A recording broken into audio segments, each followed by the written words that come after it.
My parents tell me that I've always said that I've only ever wanted to become a doctor. Okay. I don't know why we don't have medics in the family. Right. I have been captivated with the human body ever since I can remember. But how did you specialize in longevity? How would you define, like, what does a longevity physician do? Longevity for me is about living well. It's about aging well. It's about enjoying the journey of life that we're on, but not having disease necessarily be the central actor in that journey. There's this trend going on about supplements, right? Yeah. All kinds of supplements. And if you open Instagram, there's one ad of one supplement every other day. Yeah. Do supplements actually help? Compliance of supplements is amongst the highest form of lifestyle intervention because we are intrinsically lazy. We want to pop something in. Right. But we need to be careful of what we pop in. Don't just take it from any brand. Don't just take it because your favorite television influencer is promoting it. There's a lot of talk about alcohol. Yeah, and how that impacts health and, cardiovascular health and everything. Yeah. Let me be clear. There is no physical advantage to alcohol. Absolutely none. Yeah, right? Of course. But we cannot tease out the benefit of socially having a drink amongst friends. True. These days, there are a lot of, like you said, the diseases that people used to get in the 70s and 80s. Yeah. People are getting now. Yeah. Young people are also dying of heart attacks. Right. So why do you think that is happening? So people should be doing, or can be doing, basically, let's look at the electricity first. A simple ECG, resting ECG is very important. That can extend to a treadmill stress test, looking at the heart under strains and pressures. How can longevity, like the aspect of longevity, be aspirational for women in terms of cognitive function and in terms of, hormone replacement therapies? Like, how do you look at it? The unfortunate event that happens in a woman's life is the day of the menopause. Right. The first thing to educate women about is that menopause is one day. It's not a journey. You've just got to optimize for 5 things. Okay. Hey everyone, this is Shruti. Welcome to my podcast, I'm Just Curious, where I talk of all things I'm curious about with the people I'm curious about and how they turn their passion into their profession. In today's episode, I have with me Dr. Marcus Ranney, a leading longevity physician who's on a mission to help people not just live longer, but live better. With a deep understanding of both cutting-edge science and human behavior, Dr. Marcus brings a grounded, evidence-based perspective to aging, breaks down some of the biggest myths, the difference between lifespan and healthspan, and how small lifestyle changes can make a huge difference. From biomarkers and supplements to sleep, purpose, and emotional health, we're diving into what actually works and what's hype. So let's get into it. Hi Marcus, how are you doing? Hi, nice to be here. Thank you. Thank you so much for being here. Sure. I'm super excited for this conversation. Yeah. It's kind of like a little bit of my home ground. I studied pharmacy. Okay, great. So I'm very passionate and excited about this subject that we're going to talk about. Awesome. And so I was thinking, let us start from way back when you were a kid. All right. It's a long time ago, yeah. Okay. Yeah. What did you used to think of becoming? Like when you were like, okay, I'll grow up and I'll become this. My parents tell me that I've always said that I've only ever wanted to become a doctor. I don't know why we don't have medics in the family. Right. I have been captivated with the human body ever since I can remember. So I've got memories going back to long afternoons in libraries, just literally picking up, finding any book I could find on the body and then just sort of absorbing and consuming them. And I think that's why I got into medicine. It was more about, people say, okay, medicine is the noble act of helping and serving, but for me it was genuinely the excitement around just how incredible the human body is. And I've been very blessed because I get to do some awesome things every day because of it. Right. We share that in common because like I said, I did pharmacy. Yeah. But eventually, of course, it starts with, being a doctor once you take biology and stuff. And then you're like, okay, maybe I'm not that academically sound to achieve marks or something, that it came down to dental, and then finally it was pharmacy. I see. So, but I share that commonality with you that I was always interested in human body, like how human body works. Yeah. The physiology of it, Yeah. like how even when I took pharmacy, I was like how different drugs work in the body, Sure. which also we will talk about. Yeah. So from there, like as a kid, you were like interested in the subject. Yeah. What was that turning point, or what was that major point where you felt the curiosity, which you were like that, okay, this now it's more than just curiosity and I have to like pursue this for real? Again, I can't think of a catalyst or a specific inflection point. It was Right. just the path that I thought I was going to be doing. So I left India when I was about 12 years old. Right. And I moved to the UK. And education there is very different. It's less around rote learning. It's more around concepts. I think we're seeing that now with the IB Right. education coming into Yeah. this country, right? So that was very different for me. It wasn't about sort of just learning the times tables, but it was about really understanding ideas. Right. And I enjoyed it. I really thrived in that ecosystem. I don't know if I studied in India, whether I would have gone on to do medicine, because I understand medicine is very different. It's much more competitive, I believe, and I'm not sure I would have just enjoyed the rigor of what that really meant. Yeah. So as I said, I was just quite lucky that things turned out the way they did. I went to university at the same place where I was born. So University College London was where it all started. So it was like the UCL. umbilical cord was never cut. And again, it is one of the oldest medical schools in the world, rich in heritage, one of the few medical schools which continue to teach anatomy using complete human cadavers. Okay. So anatomy was something I just loved. This, just seeing the body in all of its incredible amazement and dissecting it and learning all about the anatomy and of course physiology.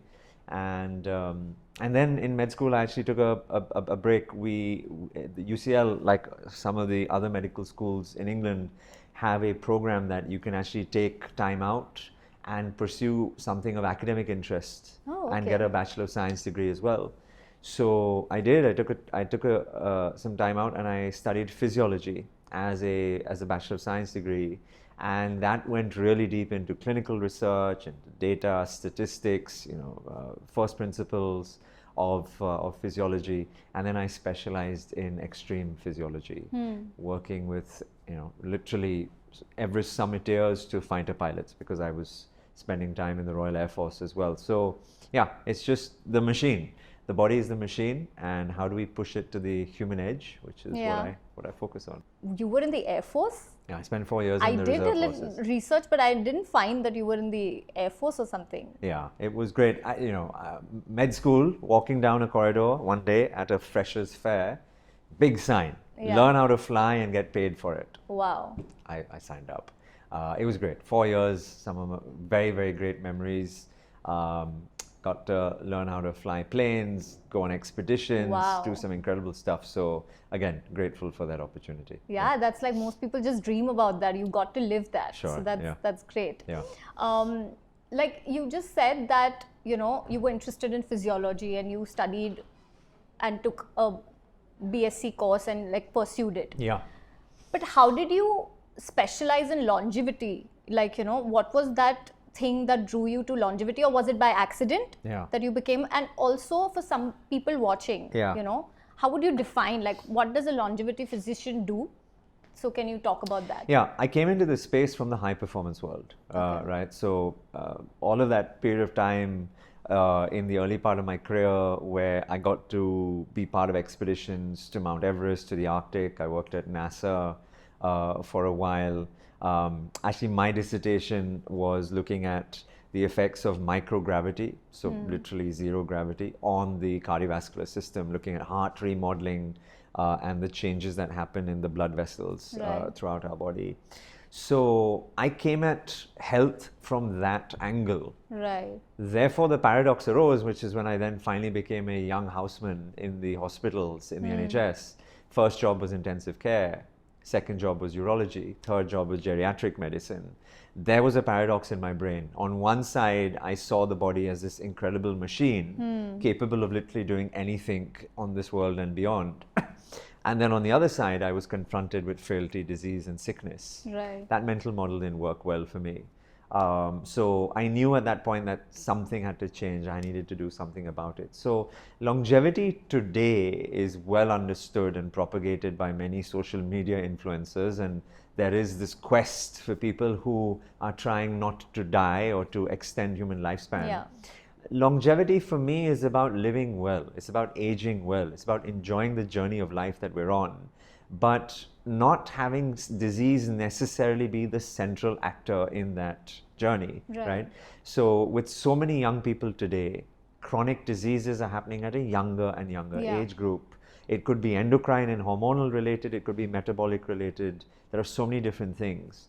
So my practice and the work that we're doing at Human Edge is primarily about bringing health back, helping us optimize for who we want to be, aging well through the process. As a side effect, if you live longer, fantastic. Great. But that's not the aim of what we're trying to achieve. Right. Yeah. It's very interesting.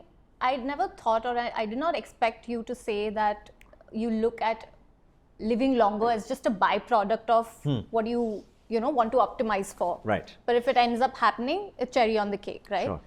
I want to talk about how does one do that? Like when you say that aging well, Yeah. how does that happen actually in Yeah. practical terms? Yeah. Yeah. So I think society has succumbed to the idea that frailty is a natural progression as we get old, Yeah. right? Aging is a process. Some people try to define it as a disease, but we know at least that it's a process. There are many things that are happening at the cellular level. We call them the hallmarks of aging. There were 9, then there was 12, now there are 17. So they keep getting added to.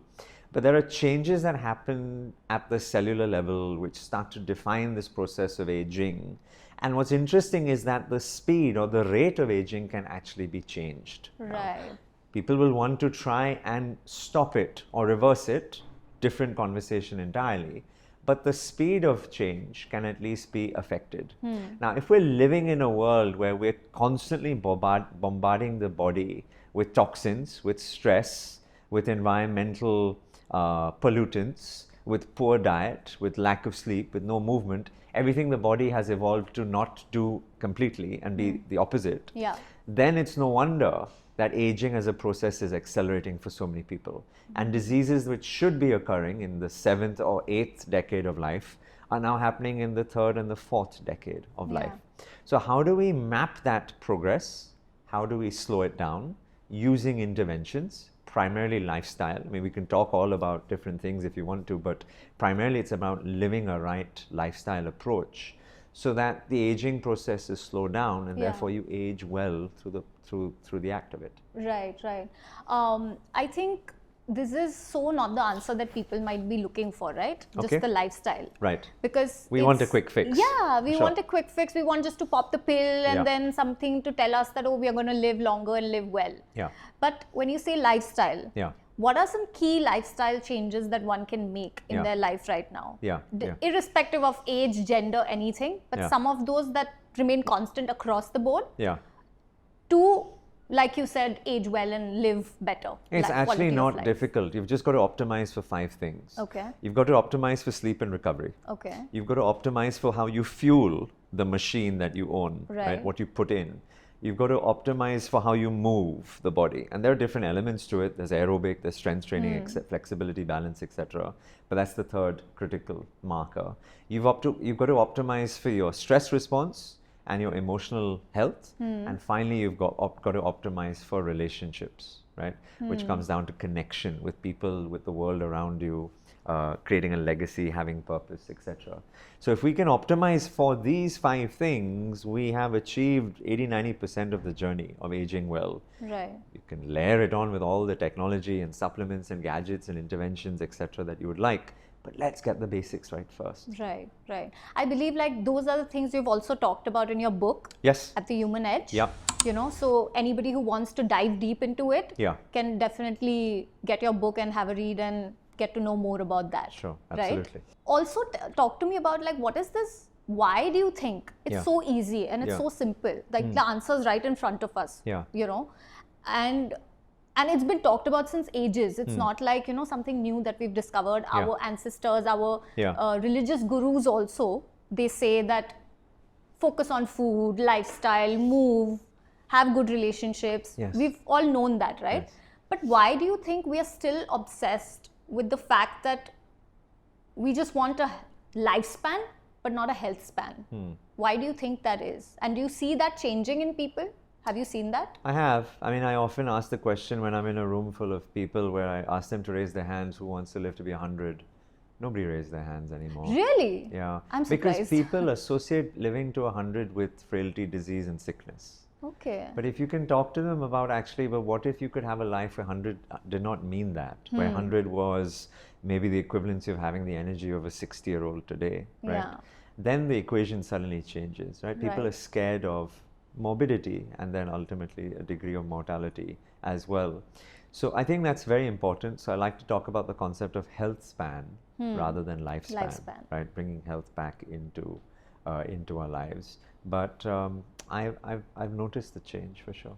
Yeah. Really? Yeah. And what are some of the things that you have observed? Like, what are some of the, like you said, you've done a lot of research and experiments as well, and Yeah. worked with patients and everything. Yeah. What are some key things that you've observed that has made you believe that yes, this is working and it's the right thing and anybody can do it? I think the experience of the pandemic changed the zeitgeist. Everyone realized the priority of health, just how important it is.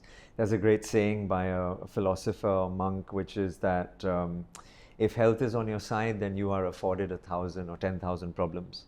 But if health is not, then you That's can the barely only problem afford you it. have. Exactly. Yeah. So I think we've shared in this collective experience, and that's one thing that's changed.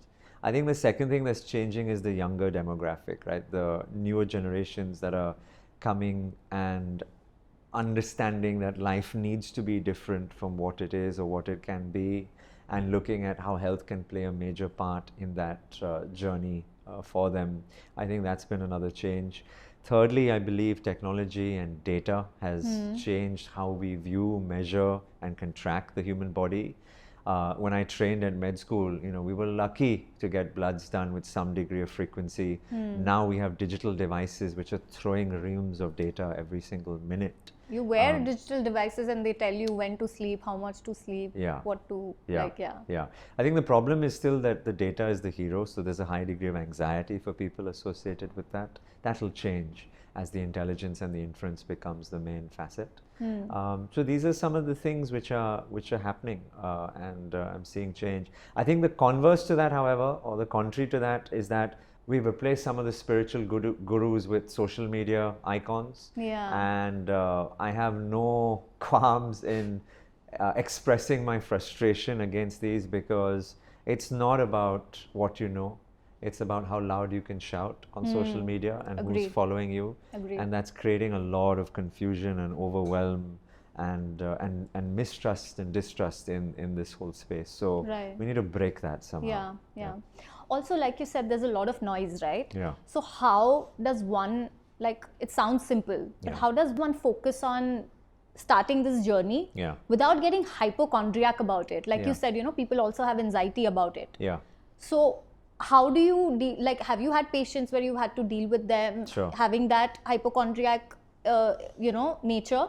And how did you deal with them? So I think there are two large groups of individuals. One group of people who get excited by the data and use it as an opportunity to learn more about the body, and then we can therefore frame a protocol and a program intervention based on that, where we can track and show change. There's another smaller group of people who are, as you're describing, anxious with the data.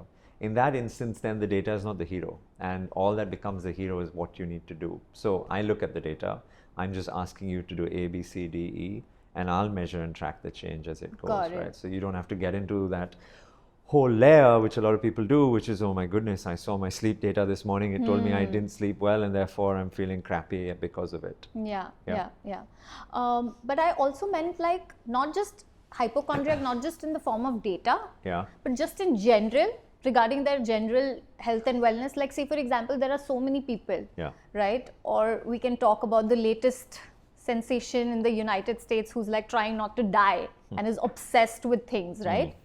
And you wrote an article also. The B word, we won't say his name. But Okay, I mean, we can anyway, but so what do you have to say about that? How do you look at it, and about the person as well? Okay, we are talking about Brian Johnson, we can say it. So, because there's a lot of curiosity around him also. So I feel like you have the insights to share and to enlighten people that why he's not the right fit to look at and derive inspiration from. So I'll start with the positives. The one good thing that he has brought is he's elevated the conversation. More people are now having these conversations Right. than they were before. Yeah. That has been a massive contribution, and hopefully people will therefore live healthier and perhaps longer because of it. Right. I think the problem is that people treat him as an experiment, as a science experiment. He's not. There's no scientific experiment that's going on.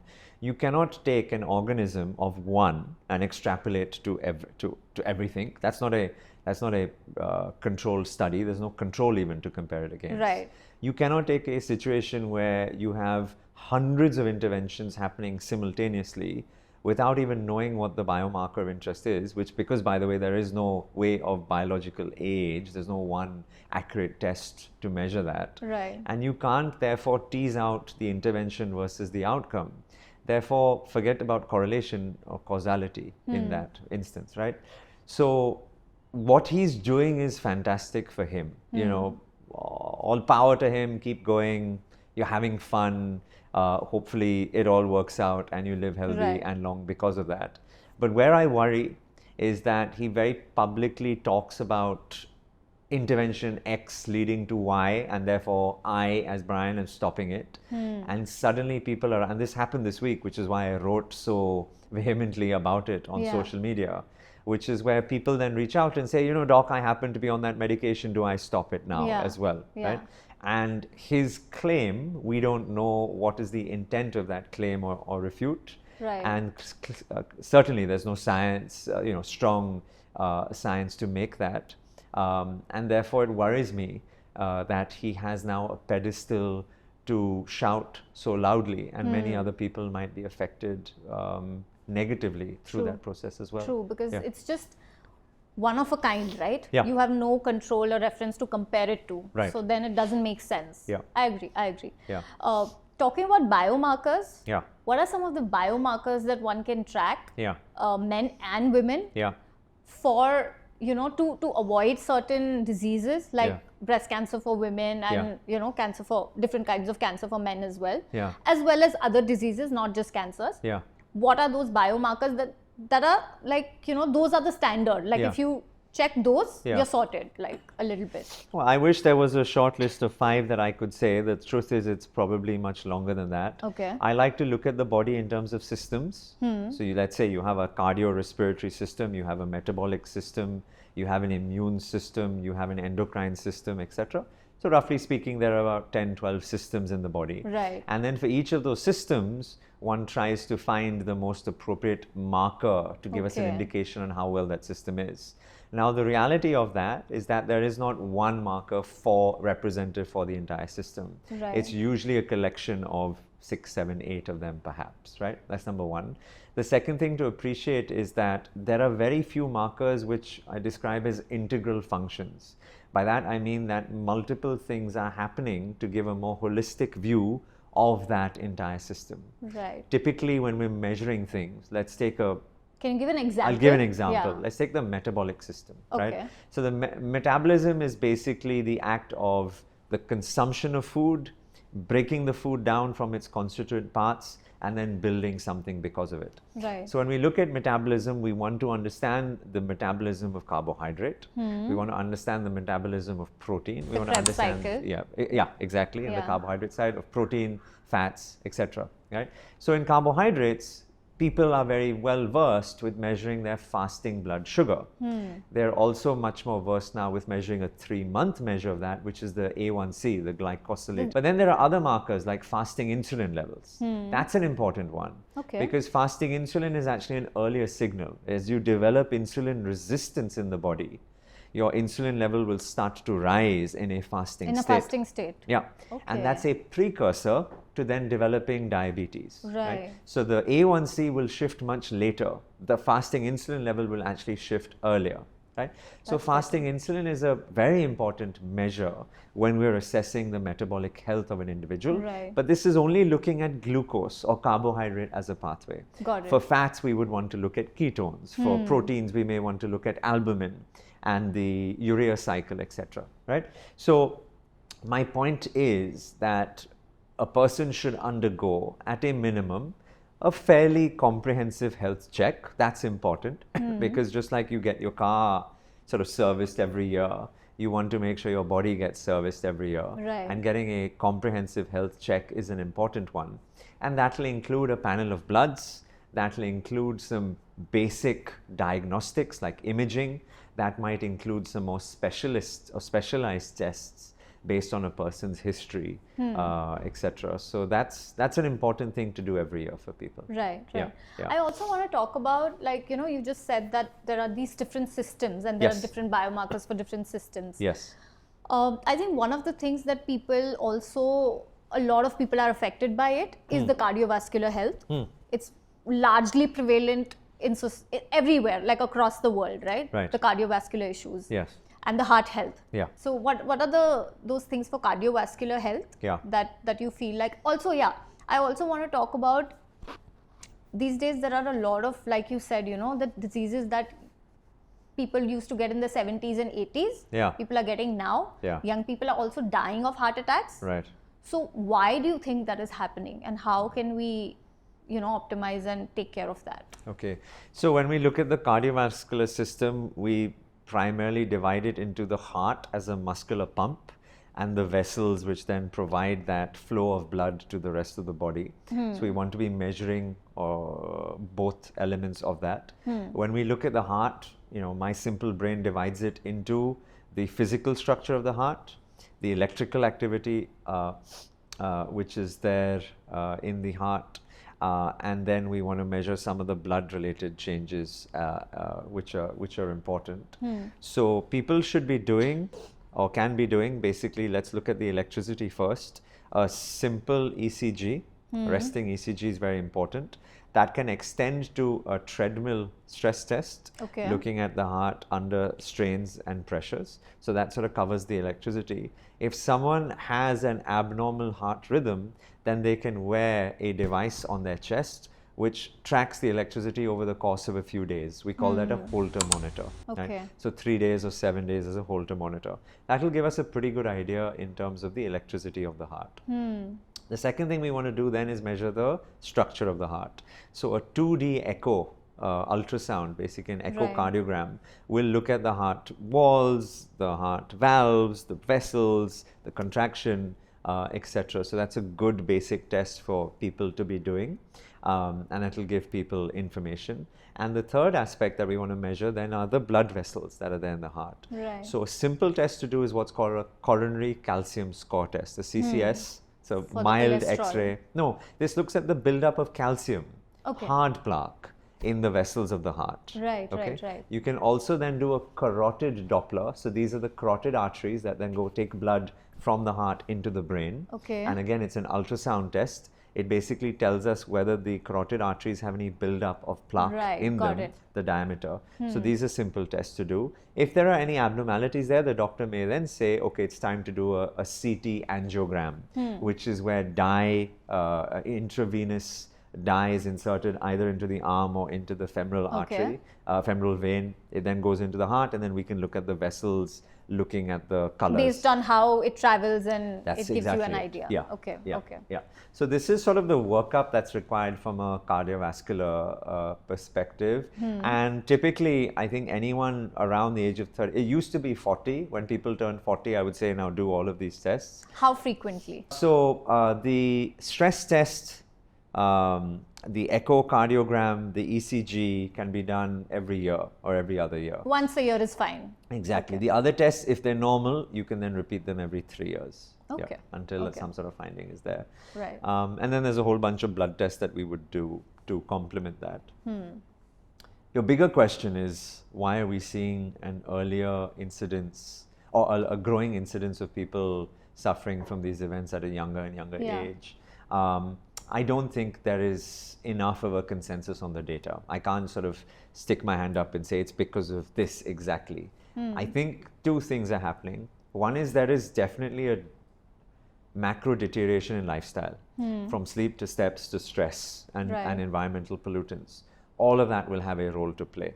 I know there are data studies going on around the world looking at the effects of COVID, long COVID, and vaccine, and specifically the vaccine. Exactly. I was going to ask you about on that. clotting, on myocarditis, on heart function, etc. I think time will tell as more data comes to light on that front.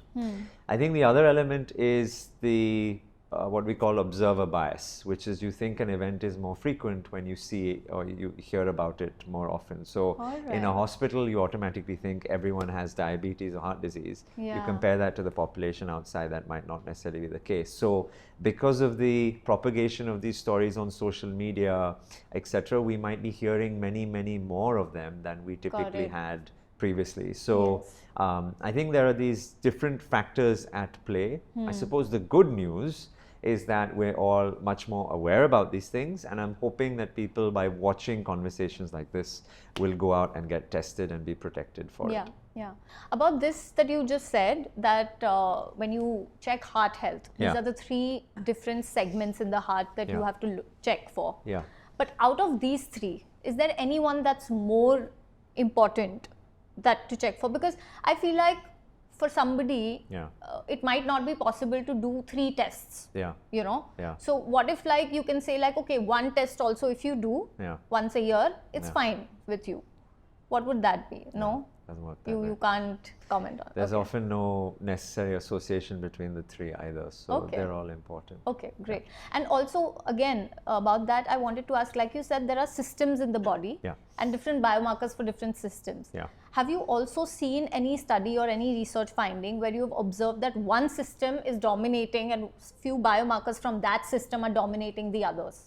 I would look at it from a disease side then, not from a system side. So, you know, Peter Attia, who I sort of greatly admire in the space, he's a longevity physician in the US. He talks about the 4 horsemen, which are basically these 4 big diseases that kill, you know, 90% of all of us, which are cardiovascular disease, cerebrovascular disease, cancer, and metabolic disease as well, right?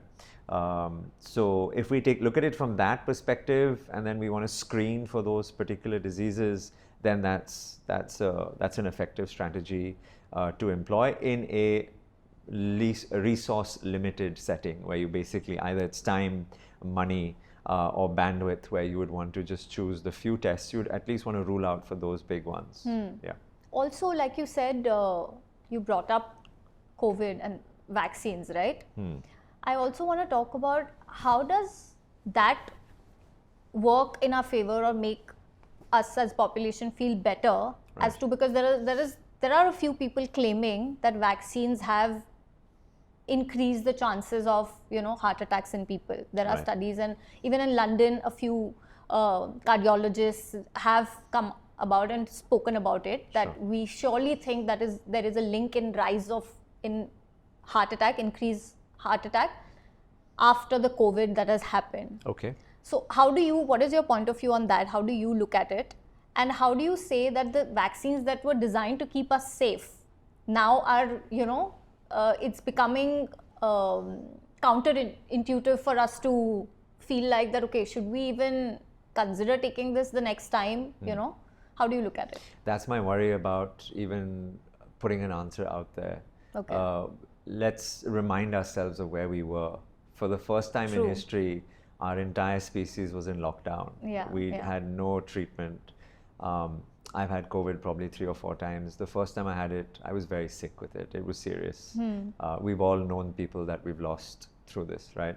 So I worry that sentiment gets forgotten in all of these things. Everyone was searching for an answer because psychologically we couldn't deal with what was going on. And of course we gravitated towards the first thing that we found, right? So I hope people remember that sort of sentiment when we think about these things. Now, specifically on the data, I'm not an expert in it, so I don't want to give a response where people will either be satiated one way or the other for it. I, like many, are just waiting for, you know, good quality data and studies to be published, and then we'll make a decision on there, right? Putting the conspiracy theories aside about how the origins of this disease potentially happened or didn't happen, the fact that the global system was able to mobilize, develop multiple strategies in terms of a vaccine, and the severity of the disease significantly declined because of it, I think that's a great win. True. And it'll only be a lesson for us when it happens again, not if, when it happens again. There will be another event for sure. We all know that. And hopefully we just keep learning from this and keep improving. You know, science happens through the rigorous act and process of testing. Not, as I said yesterday, by loud tweets. True. Do you think like there is going to be a correlation between that, okay, like of course, like you said, taking care of yourself and the lifestyle and everything.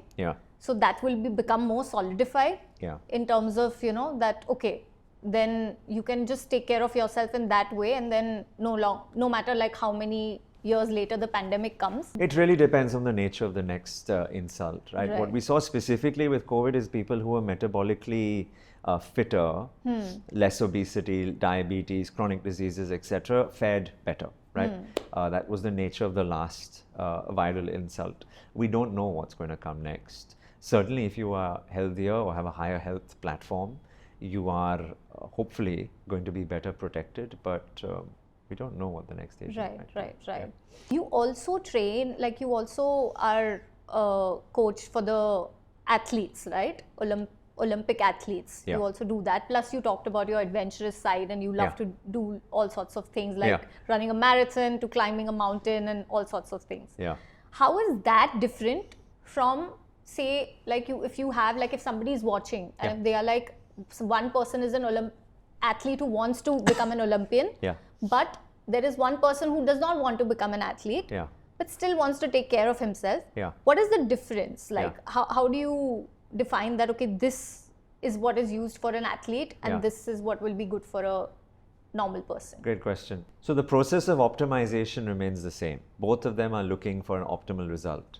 It just so happens that the outcome is very different. In the everyday person, they are merely looking at elevating the floor. They are here today, they want to be here right now. In the athlete, they are looking at pushing the ceiling, right, which is going to that next mile.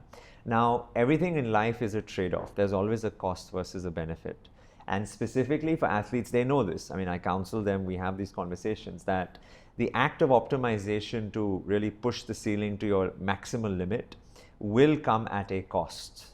That cost might be at the expense of metabolic health, it might be at the expense of cardio health, it might be at the expense of endocrine health, etc.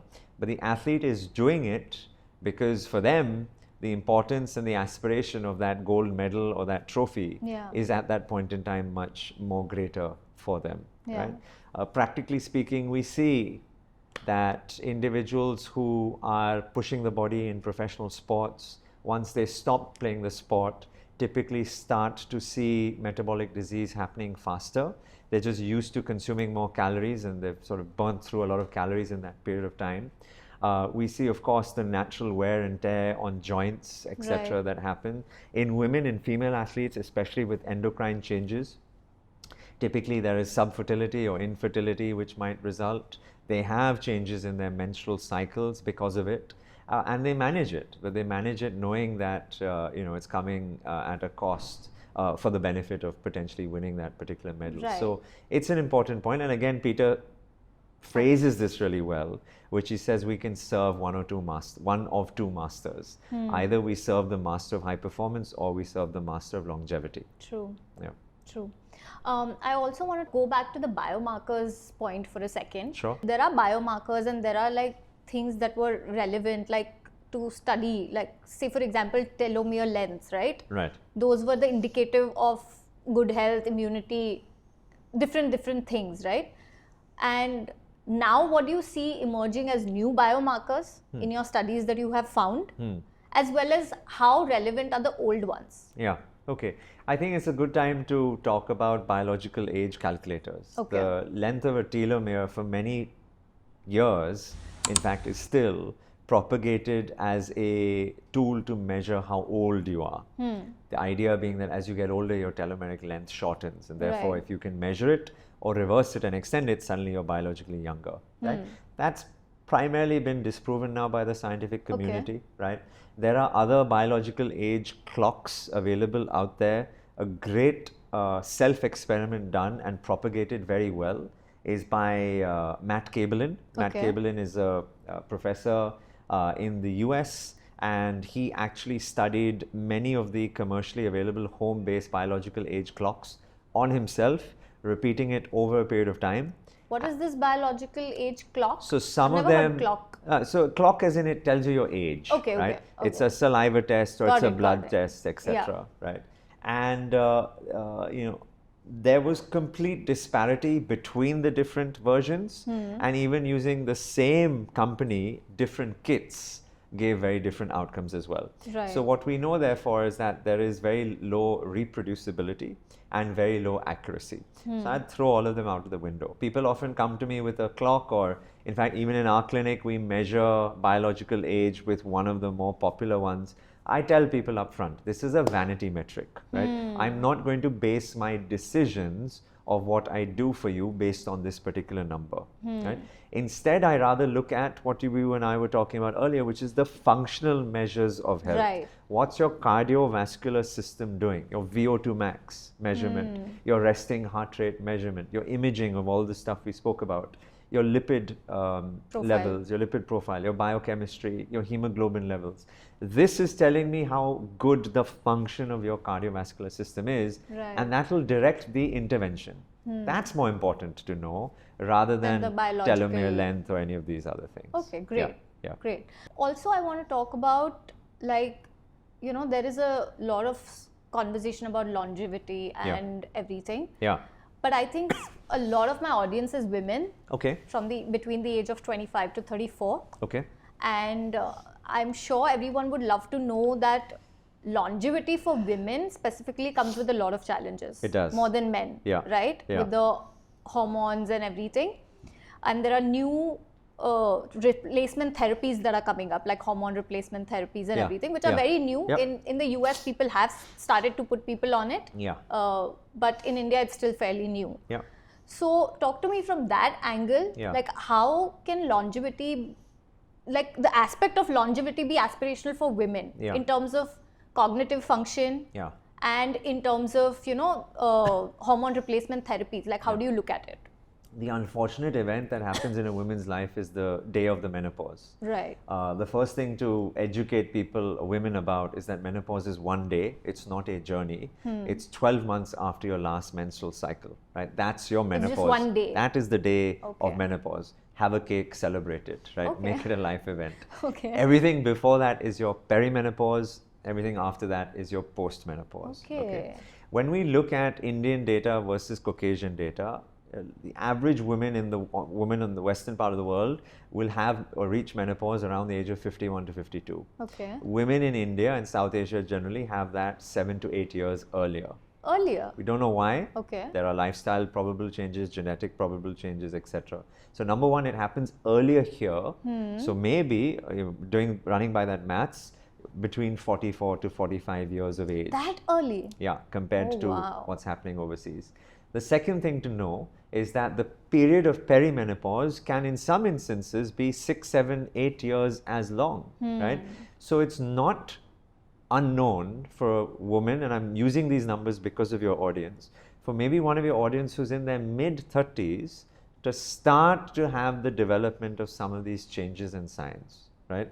Because the journey has started for them. And what are these changes? So there are many. You know, if you watch television, everyone talks about the hot flash, changes in body temperature, the cramping, the mood swings, etc.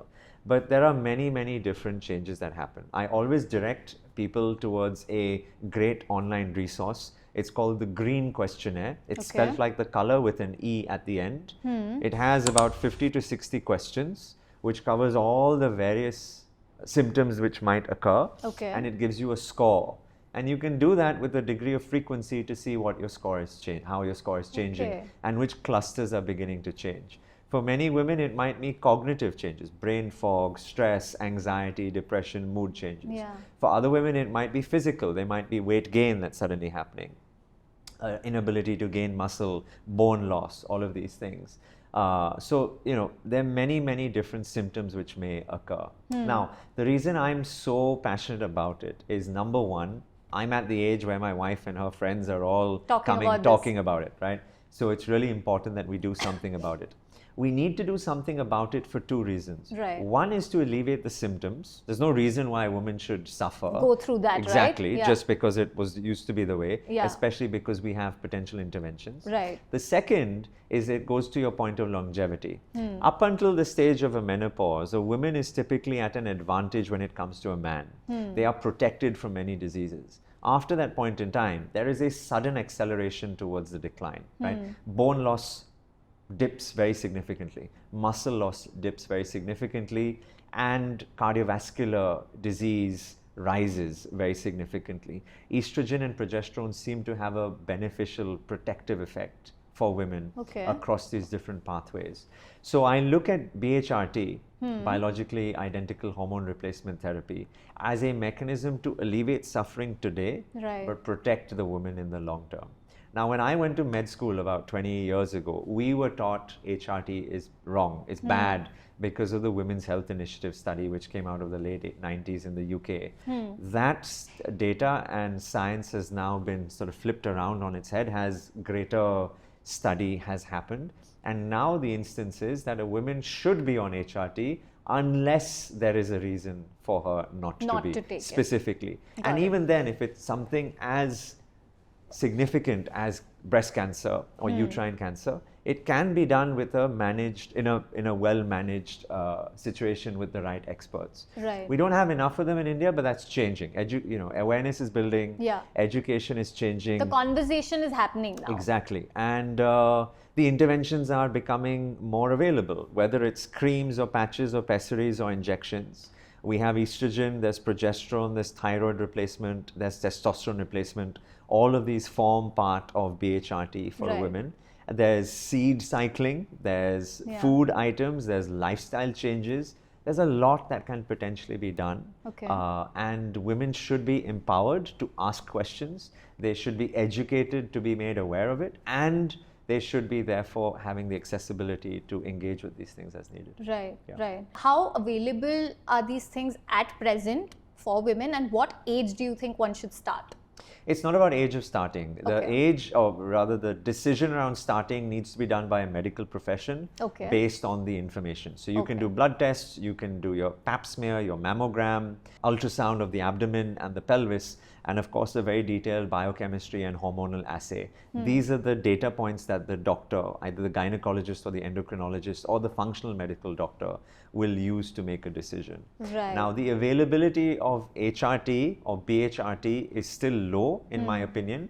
I'm hoping that as this large group of aspirational, aware, middle class India now ascends into the right age bracket, there will be more attention from the medical companies to make these things available. So it's not a bottleneck for individuals. Right.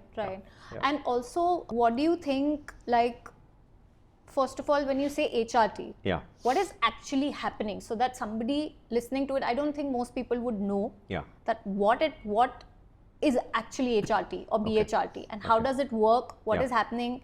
First, you should not prescribe it to yourself, a medical professional has to. And then can you explain that a little bit? So HRT stands for hormone replacement therapy, which are typically synthetic in nature. BHRT is a newer terminology, which is biologically identical hormone replacement therapy. These are more natural in the process of creation, and therefore the biological availability and the side effect profile are more advantageous to the individual taking them. The second thing to note is that all HRT is not the same. One person might be on progesterone, another person might be on estrogen and progesterone or estrogen alone. A third person might also have the addition of testosterone, and a fourth person may also have the addition of thyroid support. It's not like there's just one which meets all. There are different hormones. That's why the data is so important, because the doctor will look at the changes in the relative changes in concentration of the different hormones and symptoms, and then decide what to then give. And the third for a woman to know is that there are different modes of this. So in some instances, administration, right? So it could be an injection, it could be a pessary, it could be a cream, it could be a Got patch, it. it could be a capsule. There are different ways to administer these particular hormones as well. Right. I was just about to ask, like, how do you administer it? Yeah. You know? Yeah. So that also can be tailor-made according to what works for you. Absolutely. Right. Yeah. That's great. That sounds good. Yeah. I also want to talk about, like you said, that there is this geographical difference as well in terms of longevity and aging. Right. We hear all the time about these blue zones across the world. Yeah. Like Sardinia in Italy, people tend to live over 100 years. Yeah. So talk to me about that. Do you believe in that? Why do you think there are these blue zones that exist around the world? And can we create blue zones, or they're just like by nature, they're there? Well, the answer to the last one is easy. It's a yes. Okay. Singapore is a great example. Singapore is the newest blue zone. Okay. Blue zone is being defined as a population where there's a high percentage of people living to be centenarians and super centenarians, 110 and above. The nature versus nurture debate is an interesting one. And there are definitely genes which are called, they're called LAGs, longevity advantage genes, or I forget what the A is in the middle, but basically there are specific genes which are advantageous to you living longer. Okay. But the vast effort is actually on the lifestyle side. Okay. Where you live, the habits you form, and the people you surround yourself with. That's the bulk of the efforts that go into these things. Right. So the studies that have been done on blue zones which try and extrapolate, oh, this culture eats a lot of, let's say, purple yams, or this culture has a lot of X noodles, or this culture does this form of exercise, or drinks a glass of wine every day, etc. I think that is perhaps too superficial. I think the reality is that these are close communities of individuals which have a simple life, which is holistic in nature. They may have the advantage of some sort of genetic benefit. Yeah. It will be insignificant to small, if best. It's mainly about the environmental factors. Right. You all mentioned wine and these things, right? Yeah. There's a lot of talk about alcohol. Yeah. And how that impacts health and, cardiovascular health and everything. Yeah. And how do you see, like, how can one try to be healthy, but at the same time not compromise on, I want to have a glass of wine once in a while? Yeah. How do you see that? Or that, because recently, if you have heard, there's a lot of talk about any amount of alcohol is bad for you. Yeah. Right? So what is your take on that? We need to divide the conversation between the population and the individual. Okay. So Dr. Murthy, the Surgeon General of the US, of course, made a public service announcement saying alcohol is a carcinogenic and should not be consumed. That is true at the population level. At the individual level, it's a very different story, because each of us have got different biologies, different preferences, different disciplines, etc. Let me be clear, there is no physical advantage to alcohol. Absolutely none. Right? Of course. But we cannot tease out the benefit of socially having a drink amongst friends. True.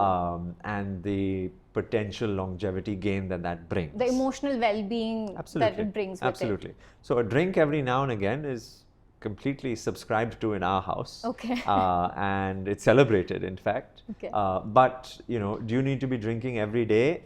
No. Of course not. Does drinking wine, like the headline, New York Times headline said, give you an advantage? Absolutely not.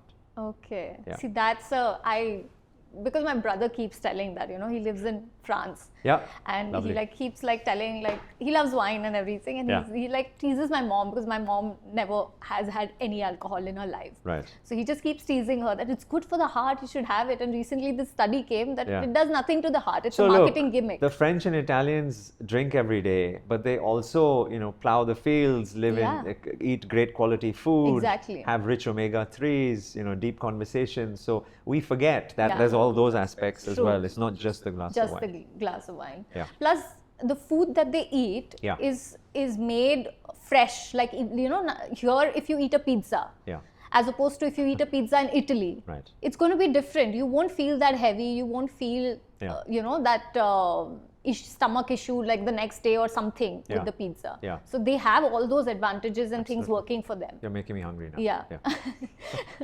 Okay. Also, I want to talk about, there's this trend going on about supplements, right? Yeah. All kinds of supplements. And if you open Instagram, there's one ad of one supplement every other day. Yeah.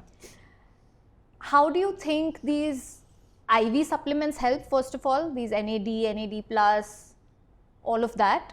How accurate is the study or anything that they actually work? Yeah. As well as orally taken supplements, these gummies and these patches and all of that. Yeah. Do supplements actually help? And the second thing I wanted to ask with the supplement question is that I have heard that once you administer externally a supplement, your body gets used to that external, form of receiving that supplement. And so it will reduce making that in your body. Is that true? Okay. I'll try and keep the answers very simple. My first principle is that I would prefer everything to come to us from the natural world. Right. Unfortunately, our world is not natural anymore. That doesn't mean our bodies don't require it. So you still need vitamin D, you still need vitamin B, you still need omega-3, etc. It's just we're not getting it from the air, the soil, the water, the food, etc. Water, everything. So where do we get it from? That's where supplementation plays a role to play, number one. Number two is that one shouldn't be just popping supplements because they see it on Instagram. Right. I only prescribe a supplement when I see the data in front of me, which is indicating that there is a deficit that needs to be corrected, or there is an optimization which needs to be garnered. That's the only two situations. Right. Everyone who just buys stuff off Instagram, please stop. Do your bloods first, talk to a professional, or do your research and then decide to take something. Either because certain levels are critically low or certain levels need to be optimized. That's the second rule. Right. The third is the mode of administration. Some supplements are better given as an injection. Some are better given as an oral capsule, right? I think we've entered a world where the consumerization and the dopaminergic need for variety now means that we have gummies to patches, etc., right? But the bioavailability of the difference of them, show me the science and then I will change my mind. True. But for the time being, we know that certain injectable forms are effective, certain oral forms are effective, and certainly there's absolutely no need to add sugar to a supplement to make it more enticing to the palate, right? So that's sort of how I think about these things. Again, I'm sure I'm going to get a lot of hate out there for this. From the companies who make them. Or whatever, vested interest, but I like to just keep things a little simple, right? So that's important. But by and large, should people be taking supplements? Yes, because I see it every single day in over 90% of individuals. In fact, I can't think of a single person that I haven't started a supplement in, either because they are just so devoid and deficient, or that they're an athlete and they really want to push themselves to a higher level. So yes, I use supplements in practically every person. We see, because we track data, the compliance of supplements is amongst the highest form of lifestyle intervention because we are intrinsically lazy. We want to pop something in. Right. But we need to be careful of what we pop in. Don't just take it from any brand. Don't just take it because your favorite television influencer is promoting it or wearing a tight t-shirt and saying, look, I guarantee they're not consuming it, right? So be very careful about these things. Yeah. True.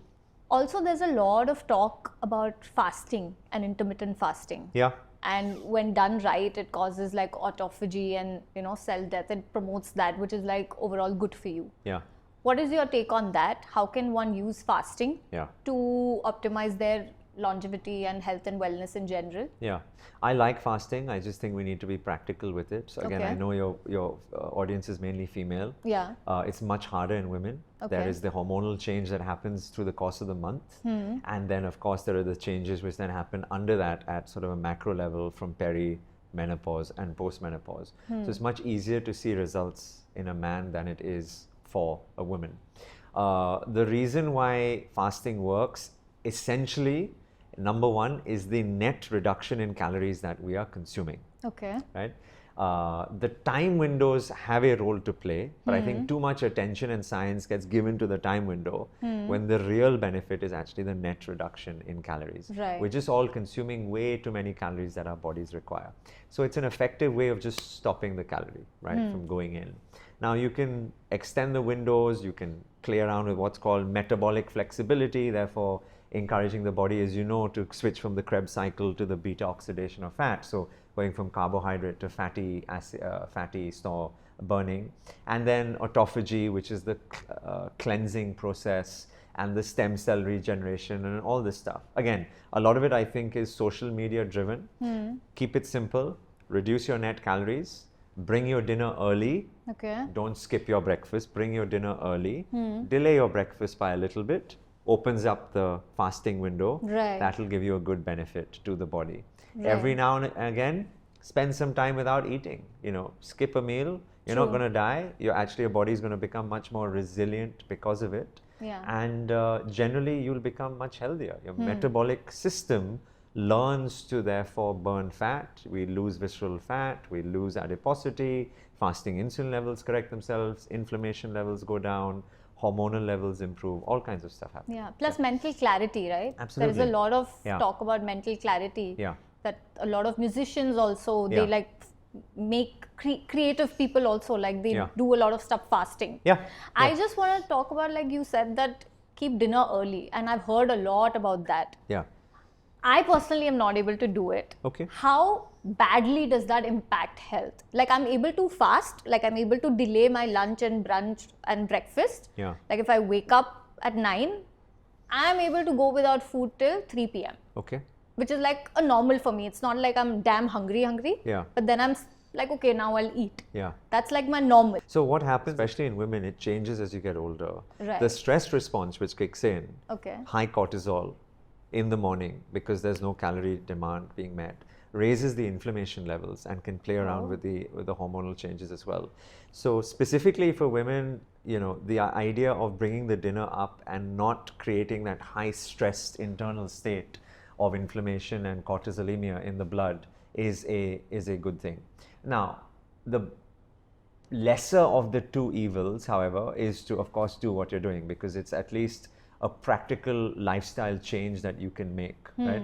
I just say that because the worry is a lot of people use that as the first lever, which is I'll just skip breakfast, and they need to be educated that actually it's about the dinner because of the close association between a heavy dinner and poor night's sleep. Which then becomes this vicious cycle, which just goes on and on and on. Especially in India, where we have commute times which are so long. So a person leaves office maybe at 8 o'clock, they get home by 9:30, they have dinner at 10:15, they watch Netflix and binge, and then they don't go to bed till 1. You know, that's just a recipe of disaster, which just sort of self-propagates and goes worse and worse. I think I live in a very different India. I live in a small town, so Amazing. It's relaxed a little bit there. Fabulous. So, but I'm still not able to eat early. And I don't know if I will be able to. I'll try. The not having breakfast part is like it comes very naturally to me. It's not like I'm just trying that, oh, I won't eat. But it's like I've been that without food, I can do without food for a while. Clearly working for you, right? So that's the main thing. Okay, now I think we have covered most of the questions. If Yep. anybody has any questions, they can put down in the comments, or they can DM you and everything. Where can they find you if they want to? So I'm very reach out? active on social media. The first thing I'll say is that I make an effort every week to write a long article on LinkedIn. Okay. And specifically looking at an interesting study, publication, scientific literature, and breaking up the science. So that's a newsletter available for everyone. They can subscribe on LinkedIn. They can reach out to me on LinkedIn. On Instagram, I'm also present, and the handle is @doc, D-O-C-M. We'll put it here. You put it here, R-A-N-N-E-Y. So I have like one fun segment. All right. It's called Curious Quick 5. Okay. I'll ask you 5 quick questions about things that you're curious about lately. Okay. And you can answer them. Can be about anything. So what's the one thing that you're curious about, apart from longevity, science, something completely different, random, anything? Oh, wow. I'm deeply curious about climate and the interrelationship between us and the planet. Okay. Yeah. What's the one person that you're curious about? Living or dead, it could be anyone. Oh my goodness. I'm going to have to say my wife. I'll get brownie points for it. That's like a very good answer. I find her very curious. Very good answer. I don't think very many people have said that. Very good answer. Okay. What's the one place you're curious to travel to? Ooh, so many. The moon. Again, an interesting answer. No one's ever said that. Right. I used to think of that when I was a little kid. Now no more. But Very much in my lifetime. Yeah. Really? Yeah. I A really topic want for another conversation. I really want to see that happen. I want us to have another conversation also. Right. What's the one book or author you're curious about? Oh, I always recommend. I mean, I love science. I don't read non-fiction. Fiction. Sorry, I don't read fiction. Same. I also don't I read love fiction. science, but the one book I think everyone should read is Man's Search for Meaning by Dr. Viktor Frankl. Very important Okay. book. Yeah. Okay. And what about that book is so important to you? It teaches you that, firstly, life is about creating purpose, not finding purpose. And secondly, that we can create purpose even in the darkest and hardest of times in human suffering. Right.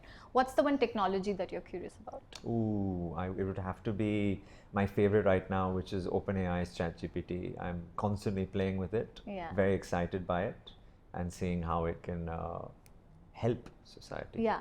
I also wanted to ask you, I forgot about the question. I wanted to ask you about some of the anti-aging drugs, Okay. also that you mentioned in your article. Right. Rapamycin? Rapamycin. Rapamycin. Sorry. Yeah. So I heard about it for the first time Okay. in your article today when I read it. Right. Are there drugs like that prevalent and do they work? Like these anti-aging drugs, do they work? And what do they do? How do they prevent aging? It's a big question to just squeeze in towards the end. I just, it slipped There my mind are and I was many like, okay. molecules which are currently being studied the world over, which fall under this class called gerotherapeutics. Okay. Which in different models, animal models, mice models, worms, etc., have shown to have different mechanisms of action, potentially for extending lifespan. Okay.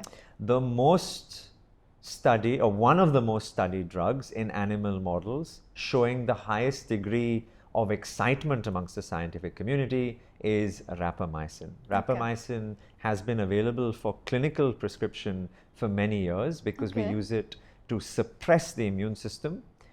But in this instance, from a gerotherapeutic indication, the dosage is completely different. And it can potentially, one of the studies which I referred to in my article, can actually elevate or improve the immune system, as well as doing other things as well, right? So rapamycin is one of the drugs. There are others which are out there of varying sort of efficacies. Right. And a lot of effort is going on in this space right now. So Right. hopefully in 10 years' time, we have molecules that longevity physicians can prescribe in addition to lifestyle and supplementation, etc., to potentially improve health span and extend lifespan. Right. Yeah. Okay. I just have one last question. So I'm starting a new season. This is my 4th season. I've done 3 seasons till now. Great. And in all those 3 seasons, every time I've had a guest on my podcast, they have also always been curious to ask me a question. Okay. So I've added this new segment. It's called Curiosity Reversed. Okay. Where you get to ask me any one question. Okay. If you want to, there's no pressure. Why are you inspired to do this every day? I'm inspired to do this every day because lately the inspiration is kind of dwindling. I'll be very honest. Why is that? I don't know. Like, Not finding enough interesting people to talk to. could be like I'm finding, but then it's like it's a mix of things. I think primarily it is because of the fact that it's very contradictory to my person. I'm good at this job, but it's very contradictory to my personality that I don't like social media. Okay. Yeah. And it's like a push-pull, situation for me every day. Yeah. That I love having these conversations and putting them out there for people to learn from and understand things better from. Yeah. But at the same time, putting myself out there constantly, I'm like, I just want to hide somewhere on some island, Sure. So it's just because of that I'm conflicted. Yeah. But like I said, what inspires me is, of course, I want women to take charge for anything that they want to. Yeah. Also pursue their passions and turn into their profession, make money. Like I want women to make more money. Yeah. And I want them to feel empowered and can learn from a source where they can feel safe. I hope this is the space where they can look at this conversation and feel like, oh, I learned something new, but it didn't feel overwhelming. Okay. It didn't feel overwhelmingly out there or loud. Yeah. It was good. It was limited. Yeah. Whatever my brain can digest right now. Yeah. And it's a good start. Yeah. Now, if I want more, I'll continue looking for more. Okay. So that's what inspires me to do what I do. So from the conversation today, what's the one thing you're going to actively do in your life to live healthier? what's the one thing that I'm gonna do? So I think I'm pretty healthy currently also. I work out 5 days a week. I do fasting, which is like, it's not like I'm trying to do consciously, but it happens. My body is used to it. What I can do more is that I think the one that you said, eating early, which I know it's going to be a big struggle for me. Yeah. Because I know it's not going to happen very easily, Yeah. which I should. But what else can I do? I mean, I would love to hear from you. What else can I do? I think given age, etc., and how important hormonal health is, I think, even the simple act of doing the green questionnaire and getting your bloods checked, just to have a baseline on what those are. Right. That's an important thing to look at. What should I check in my blood? Oh, so on the blood side, we look at estrogen, progesterone, FSH, LH. We look at DHEA. We look at testosterone. We look at something called beta cross-lapse. Okay. I'm probably forgetting 2 or 3 of them. That's really important on the blood side. It's also best to be done at a particular time of the month. Okay. So usually we say that you take your cycle length. Let me get this right. I don't want to make a mistake. You take your cycle length and you minus 7 from your cycle length. Okay. Right? So if you've got a 28-day cycle, you minus 7, so you're around day 21, and that's how you calculate when's the best time to do it. The other time that the blood test. The blood test. The other time that can potentially be done, I think it's around day 3 or 5, right? Okay. Please, any endocrinologist or gynecologist watching, if I've got those wrong, put a comment below, right? I always get muddled up with the numbers, but it's a time of month basically. Don't just do it at any time of the month, because then one can't interpret the blood values. Yeah. No, but actually that has been something that's been on my mind. Yeah. Because of what I experience in terms of, sometimes the cognitive decline that happens in some times of the month. I'm like, I want to test this, where I want to do like they do like they check the brain activity as well. Like, what is it called? EEG? Maybe they check like which parts are blue and which parts are red. What is that called? No idea. But okay, I had a name for it. I forgot. Okay. But like an fMRI? Functional no, MRI? it's not an MRI. It's a scan. It's a brain scan basically. Okay. It's just a brain scan, Yeah. which tells which part of your brain is more active, Yeah. and what is happening, like which activity, and based on the color of which part is active, they can tell you what kind of. So red is considered to be more trauma, like you've had more trauma in terms of like anything. It could be head trauma, brain trauma, anything, or other kinds of trauma. And blue could be I'm something. not familiar with this. So I keep thinking about it, that I want to like study. So now I think this is the one thing I'll do, like what you said, like doing the blood tests. Yeah. Every month you said, or every year? No. You just need to get a baseline. That's all. Baseline. Okay. Okay. Yeah. Okay. I'll consult you for sure for that. Thank you so much for being here today and giving us your time. Sure. Apologies for all the delay that happened today. And any last thoughts that you would like to share about the conversation? No, think big, act small. Just do it every day. That's how simple health can be. Yeah. Great. Yeah. Perfect words to end this on. Thank you so much. Thank you. Yeah.